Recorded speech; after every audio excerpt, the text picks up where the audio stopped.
morning, class. In the last lesson, we looked at how we could use the first and second derivatives to identify the maximum and minimum points for any curve. So I want to completely review that in this lesson, and we'll also add in one additional concept, and that is the inflection point. Okay, so here is our first example. We have y is x cubed minus 6x squared plus 12. We're going to begin by finding all extremes. So hopefully you remember how this goes. If you're looking to find the maximum or minimum points in a graph, you begin by taking the first derivative and setting it equal to 0. So the first derivative here is 3x squared minus 12x. So we take that and set it equal to 0.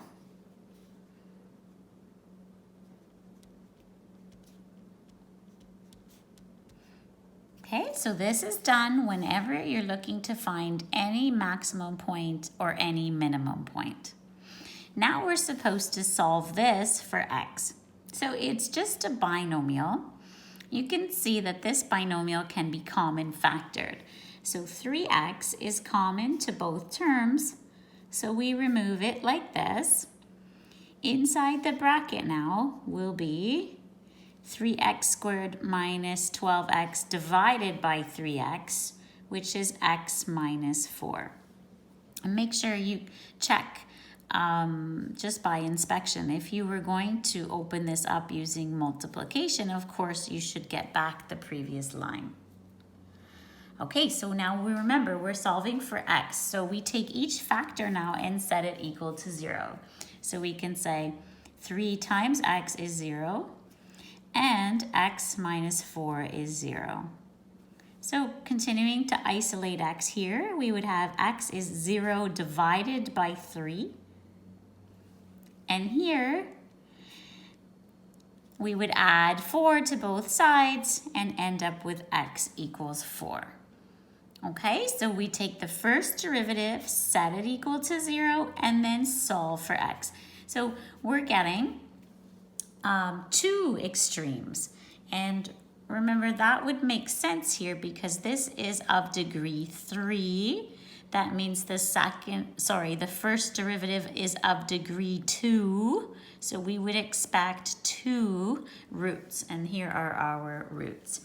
So once you have the x values, remember you should get the corresponding y values. So when x is 0, y is equal to, we substitute into the original, remember. So 0 cubed minus 6 times 0 squared plus 12, you can see that that's 12. So now we have one ordered pair, 0, 12. And what happens when x is 4? Then y is 4 cubed minus 6 times 4 squared plus 12. And if you work that out, you will get negative 20. And so that is the second ordered pair, 4 comma negative 20. Okay, so here are the locations of the 2 extremes. Remember, to verify whether you have found a maximum or minimum point, you perform the second derivative test. So that means you work out the second derivative at the ordered pairs. Okay, so here's our first derivative. The second derivative is its derivative. So the second derivative will be 6x minus 12. So now we evaluate it at the 2 points. So at the point 0, 12, the second derivative is 6 times 0 minus 12. So this is negative 12. And the fact that this number is less than 0 means that this point right here is a maximum point in the graph. Now what happens at 4, negative 20? Then y double prime will be 6 times 4 minus 12, which is positive 12. The fact that this value is positive means that this ordered pair is a minimum. So we now know that we have one maximum point and one minimum point. Again, this is exactly what we went through in the previous lesson. There has been nothing new added here at all. Okay, I'm going to show you the graph here. I'd like to block the other graphs for a moment. So let me just do that. Okay, so I'm going to show you the graph that accompanies this example. So remember, we have a maximum point at 0, 12, and a minimum point at 4, negative 20. Okay, so here is the graph that accompanies that example. And right here, 0, 12, that's the point we found as the maximum. And 4, negative 20, that's the point we found as the minimum. And remember, the concept is at these points, look, the first derivative or the slope of the tangent line is 0 here and here, right? That's why we took the first derivative and set it equal to 0. Okay, so the graph is in complete agreement with the calculus. So now the new concept is the inflection point. And the idea is this. Here in the graph, we have a second derivative that is negative. Okay, so right here we have y double prime less than 0. Remember, it's actually negative 12. And right here at this minimum, we have y double prime is actually greater than 0. And if you recall, its value was positive 12. Okay, so we had negative 12 and positive 12 for the second derivative values. So negative 12 and positive 12. And the idea is this. Since the graph is smooth and continuous, at some point between here and here, the second derivative must be 0. If the second derivative is negative 12 here and positive 12 here, at some point in between it goes through 0. And that point is called the point of inflection. Okay, so I'm going to write that here.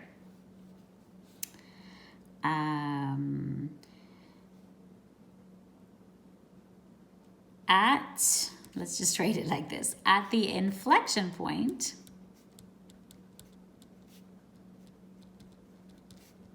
the second derivative is equal to 0. This means that we can actually figure out where this occurs. Okay, so the inflection point is found by setting y double prime equal to 0. So remember, here's y double prime, 6x minus 12. So we set it equal to 0, and now we solve for x. How do you solve for x? You just isolate it. So first, you add 12 to both sides, then you divide by 6, and you'll get x is 2. Remember, whenever you have an x value, you need to find the y value that corresponds. How do you find the y value? The same way we found this y value and this y value, substituting into the original equation. So we can say that when x is 2, y is 2 cubed minus 6 times 2 squared plus 12. Okay, so what is that? That is 8 minus 24 plus 12, which is negative 4. So now we have the inflection point occurring at 2, negative 4. So let's go back to the graph and find that point on it as well. 2 and negative 4 must be right here on our graph. So that's the inflection point.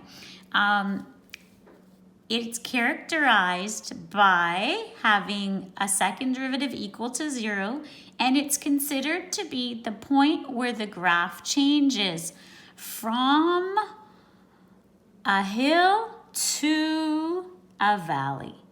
Okay, so it's right between the maximum and the minimum in this case. It's directly between them because remember, this is x equals 0, this is x equals 2, and this is x equals 4. So for this example, it's directly in the middle, but that's not always the case. All right, we're going to look at a second example now. So in our second example, however, all we're going to do is find the points of inflection, and then we'll look at the accompanying graph. So if all you want are the points of inflection, then you go right to setting the second derivative equal to 0. So the first derivative is 12x cubed minus 12x squared. That's the first derivative. What is the second derivative? The second derivative, therefore, is 36x squared minus 24x. So if we're only looking for points of inflection, we take the second derivative and we set it equal to 0. Now we need to solve for x. Okay, so this has degree 2, so we're expecting 2 points of inflection.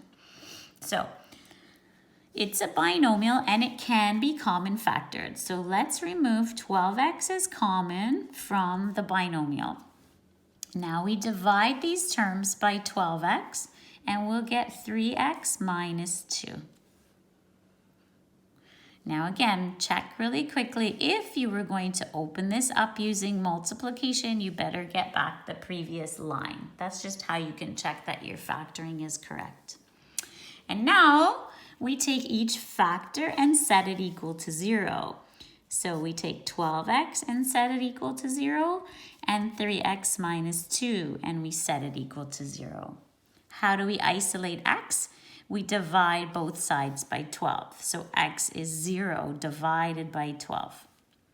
Over here, first isolate 3x, then divide both sides by 3.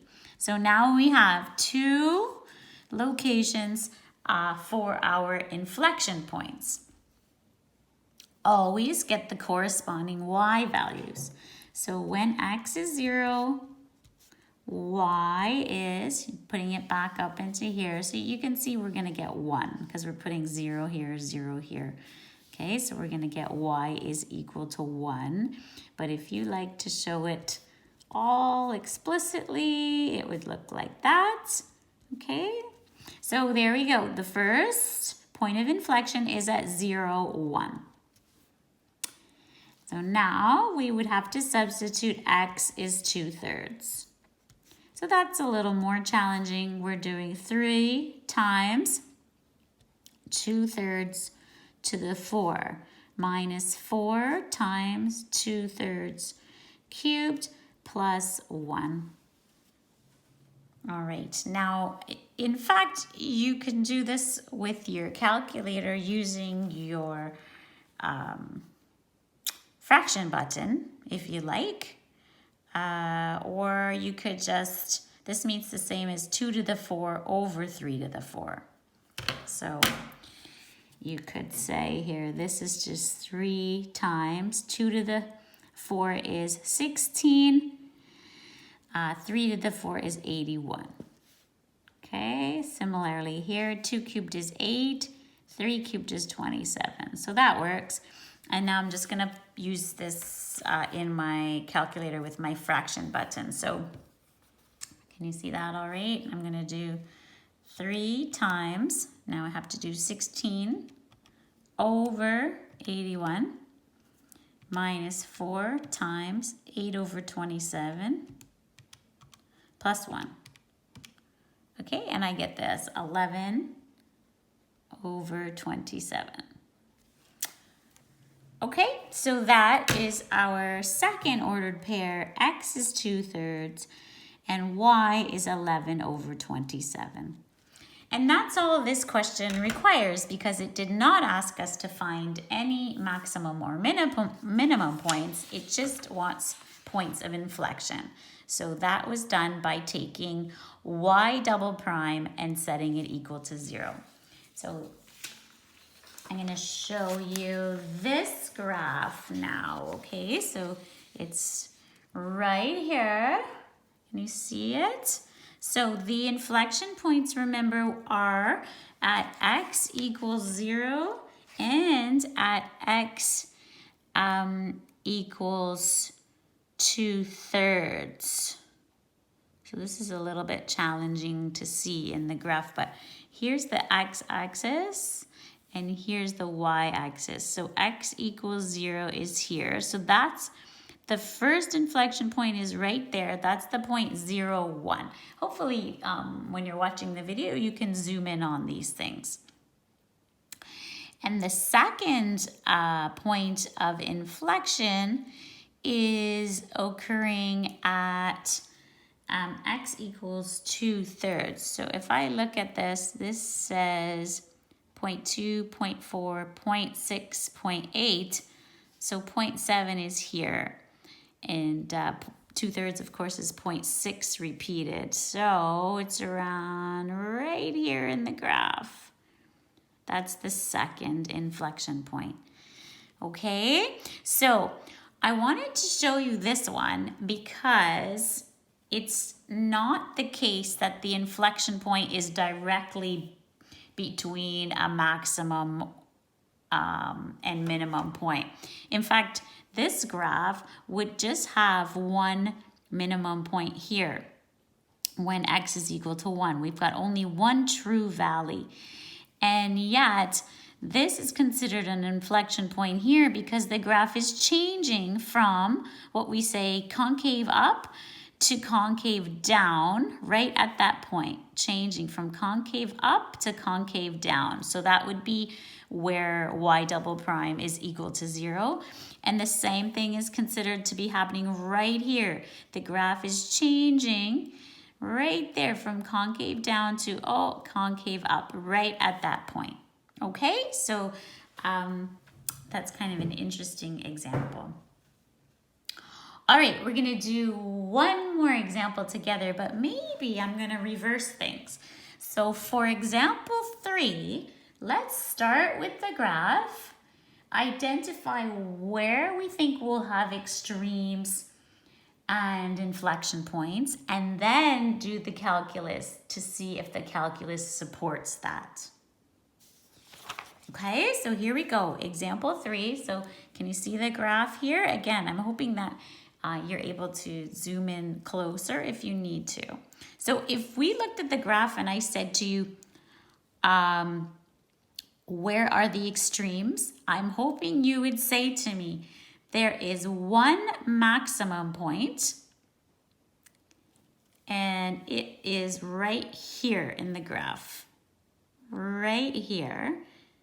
And if I said, what are its coordinates? So again, there's x-axis, y-axis, the origin is here. So the x value is -1, quite clearly. What is the height?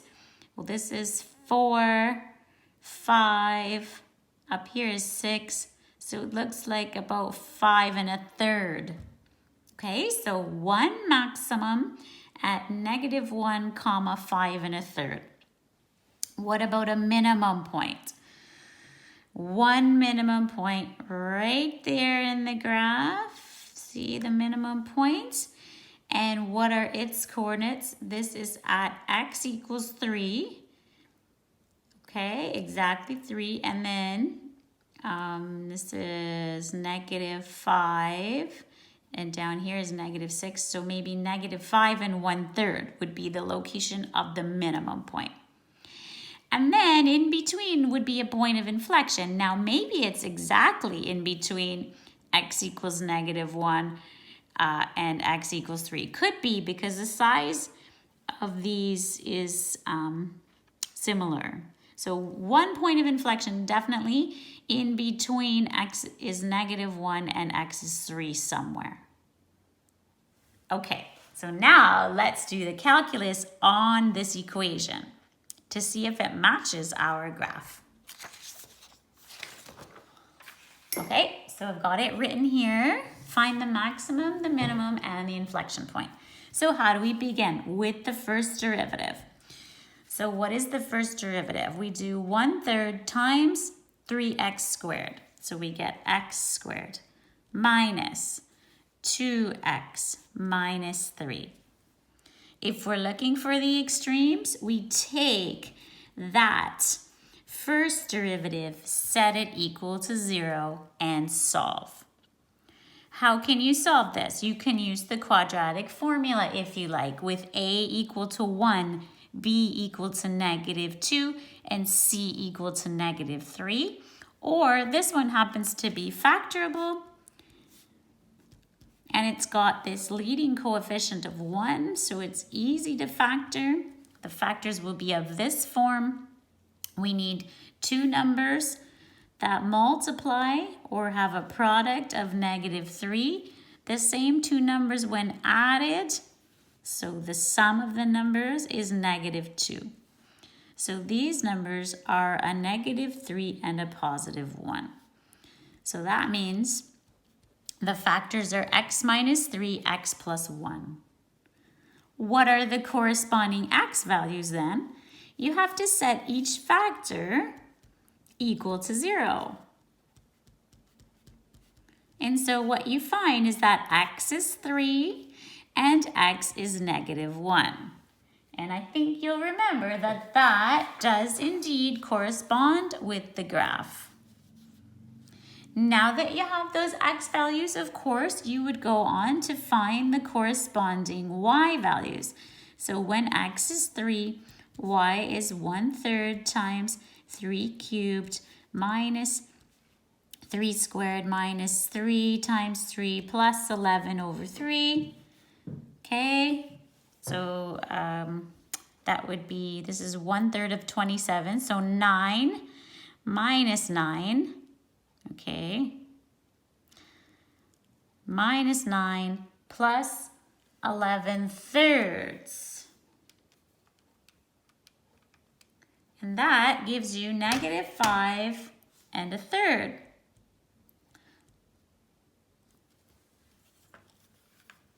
Okay, if you want to punch it in left to right, you can even. It's a little tricky, just be careful. So 1/3 times, you could do 3 cubed or 27 here, minus 3 squared, right? Minus 3 times 3 plus 11/3. Okay, there it is, -5 1/3, or -16/3 if you prefer. All right, so that is one extreme. Now, when x equals -1, what do we have? We have 1/3 times -1 all cubed minus -1 all squared minus 3 times -1 plus 11/3. Okay, so here, if you are going to use your calculator, you got to be careful and bracket all of these negative numbers. So 1/3, sure, times in a bracket -1 cubed, see? Minus in a bracket -1 squared, okay? Minus 3 times in a bracket -1 plus 11 over 3. Okay, 5 1/3. So those correspond perfectly with our graph. Okay, so remember, we had just that. We had -1 and +5 1/3, and +3 and -5 1/3.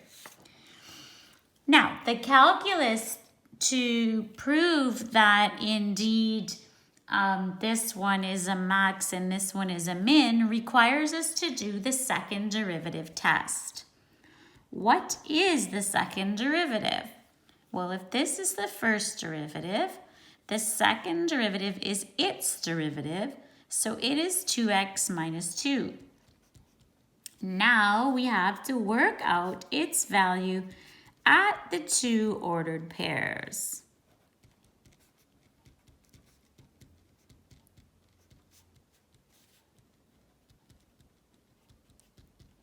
Okay, so at the point 3, -5 and 1/3, the second derivative is 2 times 3 minus 2, or 4. Okay? And certainly the fact that this number is positive means that this point right here is a minimum. This is a minimum. Now, what happens when x is -1? Then we have 2 times -1 minus 2, we get -4. The fact that that number is less than 0 means that this point is a maximum. Okay, so this absolutely has to be included. This is called the second derivative test. Okay, and it must be included. All right, so now what have we done? We've done this part. We found the maximum, we found the minimum. What's left to do? We need to just find the point of inflection. How do we find a point of inflection? We set the second derivative equal to 0. That means setting 2x minus 2 equal to 0 and solving for x. First, isolate 2x. Then isolate x by dividing both sides by 2, and we get x is 1. We need a corresponding y value. So when x is 1, what is y equal to? Always back into the original when you're trying to find the corresponding y value. So we've done that 3 times. Right here, and now right here. So whenever you get an x value, go back to the original for the corresponding y value. So we're doing 1/3 times 1 cubed minus 1 squared minus 3 times 1 plus 11/3. Okay, and again, if this is just obviously 1/3, so 1/3 minus 1 minus 3 plus 11/3, and we get 0. So what does that mean? That means that 1, 0 is the inflection point. Okay, so now we'll go back to the graph one more time. Remember what we've done. We've identified 1 minimum, 1 maximum, and 1 inflection point. Okay, so here was the graph that we began with. Here we go. There's our maximum. There's our minimum. And now we've found the exact location of the inflection point. And it's right here at the point 1, 0. And that is halfway between x equals -1 and x equals 3. So right there at x equals 1, that's considered to be where this graph changes from concave up to concave down. All right? Okay, so I hope this is going well for you and that you're understanding the concept, I have suggested some practice problems for you, so you can look to see that in Blackboard. And I want to remind you that it is time for you to go ahead and write your quiz at this point as well. Okay? All right, have a great day.